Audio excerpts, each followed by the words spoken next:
Olá, está no ar mais um Ver TV, um programa para quem gosta de televisão. Realização da TV Brasil e da TV Câmara, com apoio da Comissão de Direitos Humanos da Câmara dos Deputados. O Ver TV discute aqui toda semana o papel da televisão na sociedade brasileira. E você é sempre o nosso convidado. O humor é, sem dúvida, um dos gêneros de maior sucesso da televisão. Mas também é um dos mais difíceis. Fazer rir não é para qualquer um. É preciso muito talento para provocar o riso no telespectador sem humilhar ninguém. Hoje nós vamos conversar com os nossos convidados sobre as diferentes formas de humor mostradas pela TV. Estão aqui conosco Tânia Montoro, que é professora da Faculdade de Comunicação da Universidade de Brasília. Hugo Pozzolo, que é palhaço do grupo teatral Parlapatões de São Paulo. E Aparecida Gonçalves, da Secretaria de Políticas para Mulheres da Presidência da República. Eu agradeço aos três terem aceito o nosso convite para discutirmos esse tema que é atualíssimo, né? Está na pauta do dia.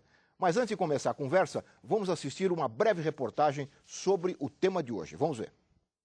Que bonitinha que tá Vanessa Camargo, grávida. Delícia, não é comeria isso? ela e o bebê. Mas Tô nem aí, tô nem aí. Aliás, esse bebê Falta de vai ser humor e só interesses esse comerciais foram os motivos que tiraram do ar o comediante Rafinha Bastos do CQC.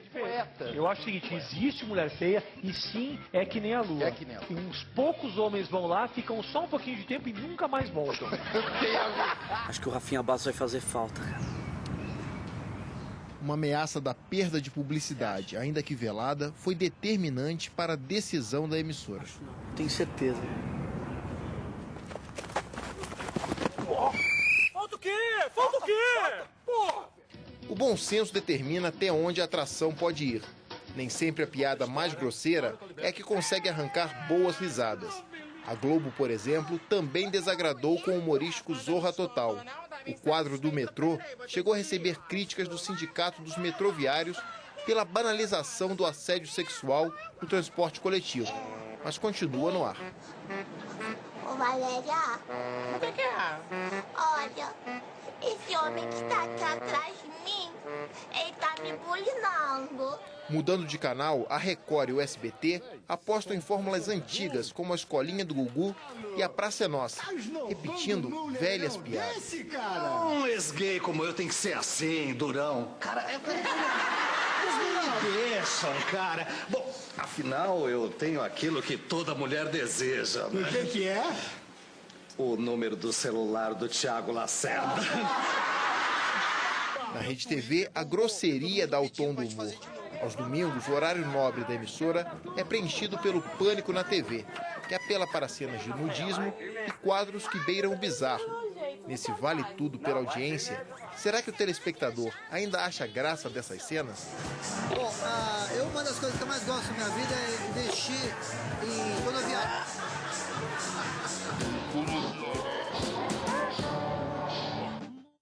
Hugo, eu vou começar com você, que você é um profissional do humor, né? Embora hoje você não esteja na televisão, mas está lá com grande sucesso no Parlapatões, em São Paulo. É muito difícil você estabelecer o limite entre a grosseria e o fazer rir, como nós dissemos aqui no começo do programa, fazer rir sem humilhar ninguém. Quer dizer, quais são os limites? São limites muito tênues. Olha, primeiro eu acho que nenhuma expressão artística tem limite. Eu acho que ela corresponde àquilo que um determinado tempo e o seu imaginário tem a traduzir. Então, às vezes, uma sociedade tem ali momentos que ela tenta esconder as suas próprias baixarias, e os artistas, de um jeito ou de outro, reviram aquilo, especialmente os humoristas, e revelam isso para o seu público, para a população, para que isso entre em embate. Segundo, também, eu não acho que dá para dividir entre o que é piada de bom gosto e o que é de mau gosto. Sabe que a ideia do gosto unânime levou ao nazismo e ao fascismo. Então, a gente tem que tomar cuidado com isso. Acho que o contexto que a gente está vivendo, ele é muito mais amplo. Por quê? O que acontece hoje em dia é que é uma disputa de poder. Humoristas como o Rafinha, como o Danilo, o próprio Marcelo Taz do CQC, têm seguidores no Twitter. E uma quantidade muito grande, são influentes. Segundo o New York Times, o Rafinha é o cara mais influente do mundo no Twitter. Então, o que acontece? As grandes corporações, as grandes televisões também estão disputando um espaço de poder nas redes sociais. Então, talvez seja interesse desse jogo de poder, em cima de uma situação, você poder aniquilar um profissional. Quer dizer, ele foi capa da Veja com o título de rei da baixaria. Agora me diz, qual é o humor que não parte dos assuntos baixos? Os assuntos elevados são ditos da tragédia. Então, eu acho que tem que contextualizar um pouquinho melhor a discussão, porque senão fica assim, eu gosto ou não gosto dele, eu acho ele grosseiro ou não acho. Acho que a questão primeira é liberdade de expressão, relação do que significa a televisão brasileira hoje, qual é o papel e a função social dela, para aí depois discutir o assunto. Bom, para discutir o assunto, aí eu queria colocar a Tânia Aparecida. Eu acho que tudo bem. Agora, eu acho que você, por exemplo, conheço o seu trabalho, e conheço o trabalho de grandes palhaços, me lembro da minha infância do Arrelia, né? O grande Arrelia, ele não humilhava ninguém e fazia a garotada rir. Eu acho que é essa a diferença que eu quis colocar aqui, eu espero que a gente continue conversando sobre ela no programa, Claro. Né? Tânia. Olha, eu já venho falando disso há muito tempo, né?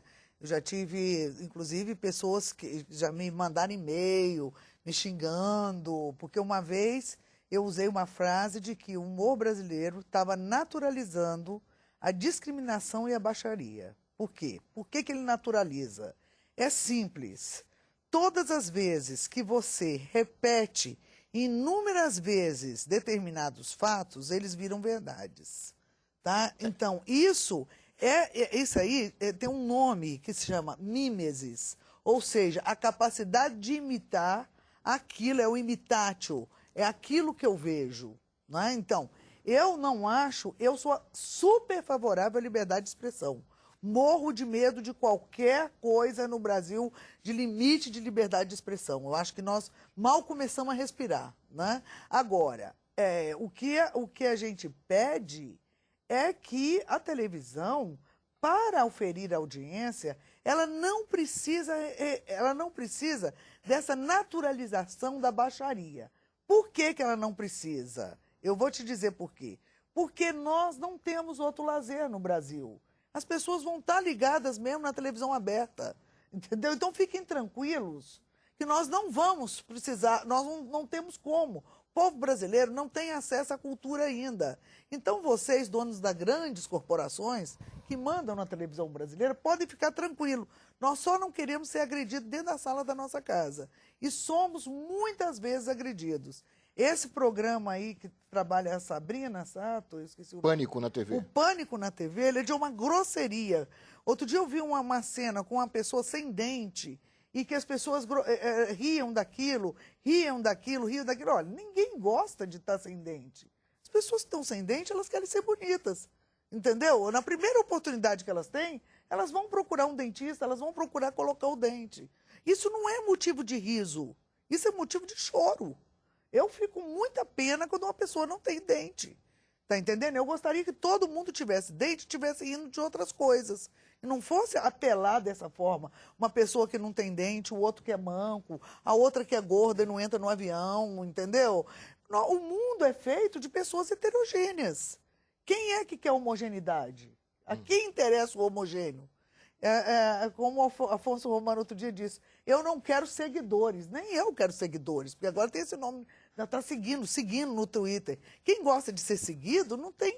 Eu não gosto de ser seguida, eu gosto de ser subida, elevada, eu não quero ser seguida por ninguém, quero ser livre. Você acha que a televisão brasileira e as grandes corporações não têm milhões de seguidores, talvez sendo catequizados por um tipo de pensamento que construiu toda a história da televisão brasileira? Com certeza, e é por isso que eu estou te dizendo. E continua construindo da pior forma possível. Porque eu não posso acreditar, eu não acredito mesmo, porque quando você vai para ver cinema em periferia, quando você vai no domingo na periferia, eu vou, entendeu? As pessoas não estão querendo isso, não. As pessoas, agora que nós tivemos o Festival de Cinema de Brasília aqui, que foi para as outras cidades aqui da satélite, estava lotado, todo mundo querendo ver cinema, a rapaziada querendo entrar, ver os filmes, querendo conhecer os diretores. Eles não fazem mais por falta de oportunidade. E o teatro também está lotado, de gente que quer ver coisa boa lá.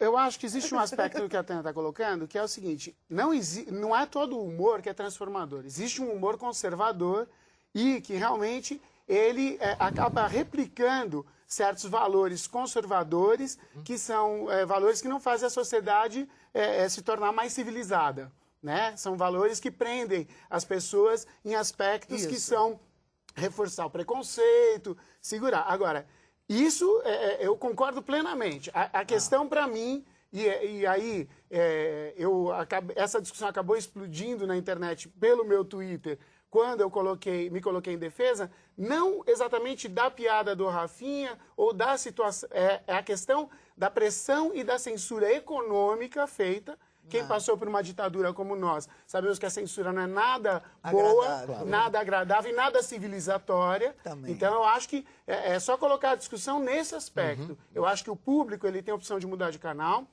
ele tem a opção de escolher e ver o que ele quiser. É claro que a gente tem aí meia dúzia de televisões abertas, e não é todo mundo que tem TV a cabo para ter diversas opções. E a mesma também coisa. Não tem. Opção, também não tem. Se o Estado dá concessão às TVs, se a gente tem pouca cultura e pouca opção de lazer, é culpa do Estado também. Os governos deviam se voltar a difundir arte, cultura e ter cultura ao vivo. Deixa eu colocar a Aparecida na conversa. Aparecida, especificamente a Secretaria de Política para as Mulheres, né, se manifestou em relação, não exatamente a esse caso, mas ao Zorra Total, não é isso? Que nós mostramos aqui um trechinho que, de alguma forma, brinca com uma situação grave que é o assédio sexual às mulheres no metrô, não é isso? Na verdade, nós não nos posicionamos com relação à questão do Zorra Total. O que nós fizemos foi, nós nos solidarizamos com o Sindicato dos Metroviários de São Paulo, que, para nós, muito mais do que questionar o programa de humor, é a sociedade brasileira, através do sindicato, das organizações, fazer um debate sobre o conteúdo que nós temos na televisão. Eu acho que isso é importante, né? Porque você não pode, em nome do humor, ou em nome da dramaturgia, né, ou em nome de qualquer coisa, você trabalhar, manter no país características, estereótipos, preconceitos, como nós estamos vendo muito atualmente. Então, o que você vai ver? Você vai ver, em nome do humor, você faz uma brincadeira, que poderia ser brincadeira, mas só que pergunta para as mulheres que estão no metrô, que estão sendo assediadas, se para elas isso é uma brincadeira, né? Ou pergunta para a mulher que é tida como feia, né? Efetivamente, se ela gosta dessa situação, ou mesmo com os homossexuais, né, com os travestis. Acho que a grande questão não é a censura do humor, mas é de que forma que o humor pode contribuir para uma sociedade democrática e para um país civilizado e que efetivamente enfrente o preconceito e a discriminação.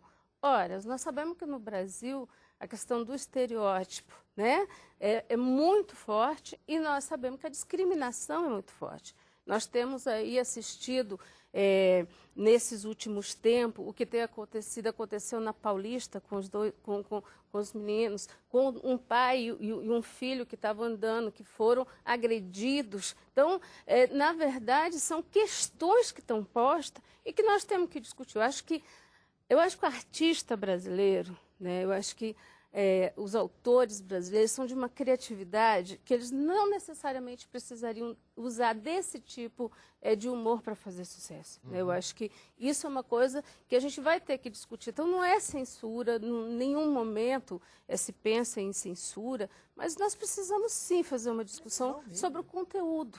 O que é que está sendo passado? O que é que está sendo ensinado efetivamente no país, com programas de humor, com os programas de televisão, com os programas de rádio, efetivamente, né? e com o jornalismo. Porque o que a gente vê sobre a política no Brasil chega a ser o grau de vergonha maior. O humor maior é né? política. O humor maior é o estado de corrupção a que a gente chegou.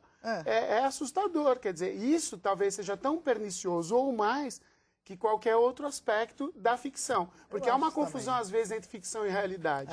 Né? Uma coisa é a ficção e a maneira como ela trata. Então, eu concordo que certos temas, eles acabam martelando e colocando na cabeça das pessoas que o comportamento deveria ser esse, quando ele deveria ser a crítica a esse comportamento. Então, há que ter cuidado que certo tipo de humor faz a crítica ao comportamento. E outro tipo de humor reforça isso.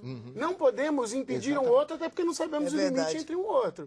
Então, acho que a gente tem que deixar eles acontecerem e sem dúvida, debater. Eu fico desse lado do que a gente deve segurar as pessoas que são oprimidas, sem dúvida. Agora, de outro lado, é preciso cuidado que o Estado não venha dizer não pode isso ou não pode aquilo. E é isso que nós estamos fazendo aqui, debatendo essas questões. É isto. Eu acho que a televisão tem também esta obrigação de discutir o que ela coloca no ar. Eu vou ter que fazer um rápido intervalo e voltamos em seguida com o Ver TV, que hoje conversa aqui com os nossos convidados sobre o humor na televisão. Nós voltamos já.